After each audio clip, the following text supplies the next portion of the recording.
Tonight, the road rage incident that became a hit and run at Plumpton. Don't live in Plumpton, never go to Plumpton, don't give a fucking shit. As we go to air, a desperate search for a teenage boy missing after a boat accident on the Victoria border. Well, search and rescue are already on the fucking scene. What are they showing me this so I'll go down there and hire a boat and join the fucking search? Of course fucking not.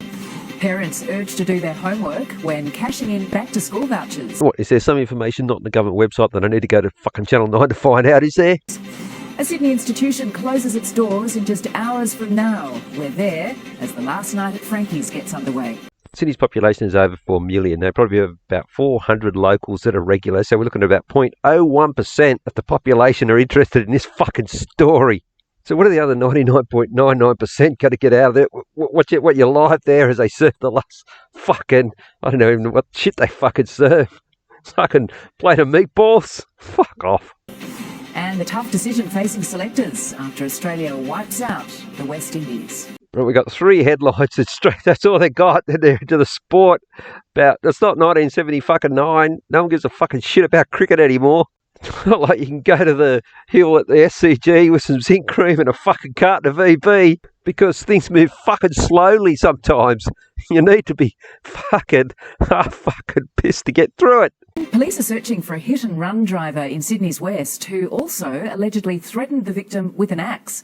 Well, that's just fucking Plumpton. There'd be a story if he didn't have an axe.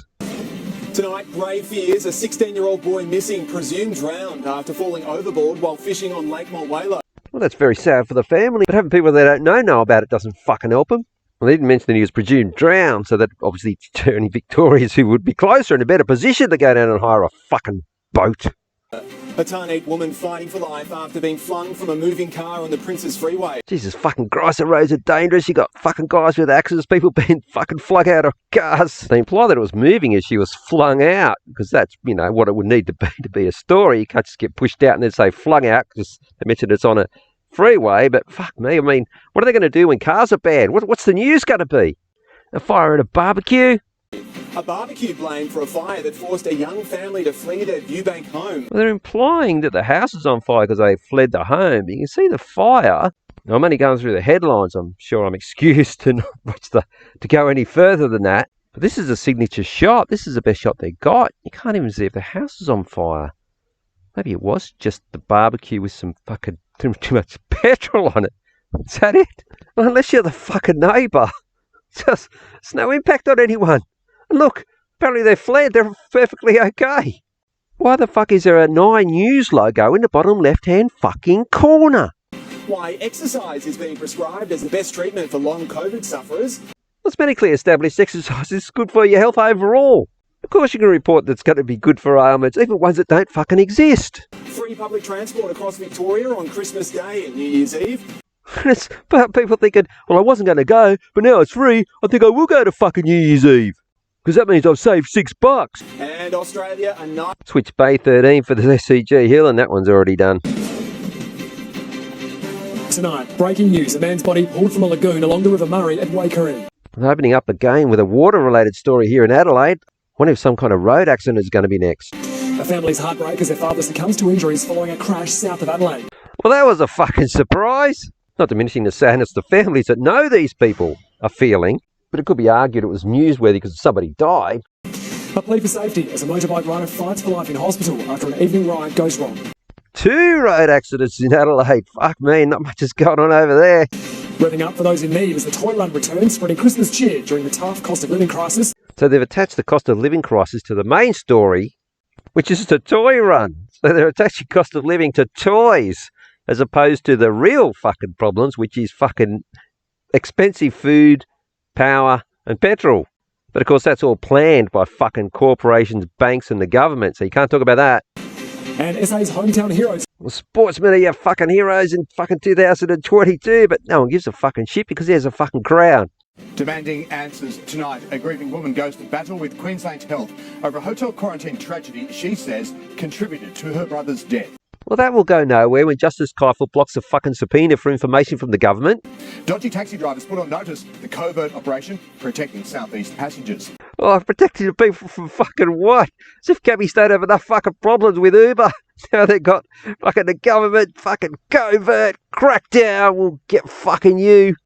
Fresh plans for strike action at our airports, threatening Christmas travel chaos. Holy shit! Some information people can actually fucking use to make a decision. We're into our fourth city of headlines. Finally! They got there! Well done, Channel 9. Now sell your home and save. The new app encouraging homeowners to ditch real estate agents. Well, that respite didn't last long. And look, they're trying to fucking go after other small business people. Okay, so Channel 9 investors don't own the fucking app, do they? Or perhaps shares in Uber? And the simple solution for wiping out long COVID. This is just lazy. Brisbane's got a population, I think, over 2 or 3 million people at least. But you can't, in all that, find a fucking different self-help story. This is 9 News Queensland. Oh, the cricket nobody gives a fuck about isn't in their fucking headlines. Perhaps there's no fucking Queensland heroes. Tonight, carjacking terror, out on bail and on the run from police. Well, they're on a freeway, but this is more of a crime story by the sounds of it. The dramatic freeway end to a 14-hour crime spree. Right, so maybe the people of Perth are spared the excruciating fucking sitting through a fucking road fucking crash story. We're never going to meet the people involved or ever travel down where the fucking crash happened. A Lancelin motorbike crash leaves a woman dead and a teenage rider fighting for life. Apologies for raising false hopes. A journalist's shock death in Qatar, while his family suspects foul play. Oh, they're touching on some world news here, but of course it's got the LGBTQ fucking eye on. Gives a fucking shit what the rest of the crap is. Angle. Established facts are that he was sick and he died, but he's wearing a rainbow shirt, so let's try and fucking get some mileage out of this bullshit. Abalone bust, a fisher caught with a huge haul as the hunt for the ocean delicacy kicks off. Oh dear God, some guy exceeded the fishing limit. Fucking get him. That's the water story ticked off, except they got it out of chronological order with the other mobs. And Purple Primetime, Freo, the big winner from the AFL fixture reveal. They're giving cricket the big fucking heave-o, talking about AFL in December. You never realised there was an actual war in which Australians, the Australian people, are implicated through their government.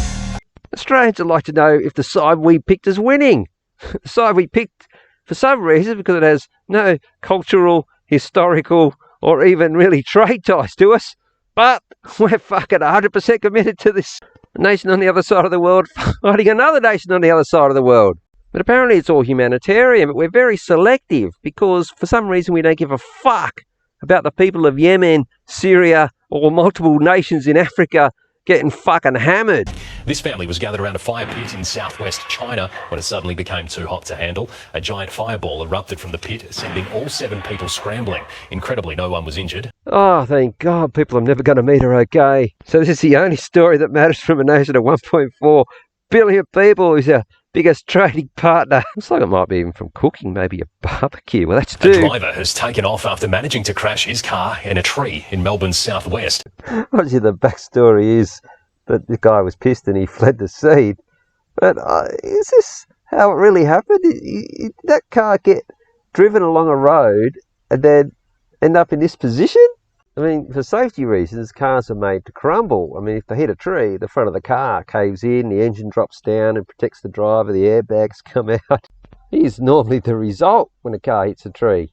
Well, okay, look, I could be wrong. If you got this far into the video, I doubt many did. If you did, just do the comment. Just go either real or fake.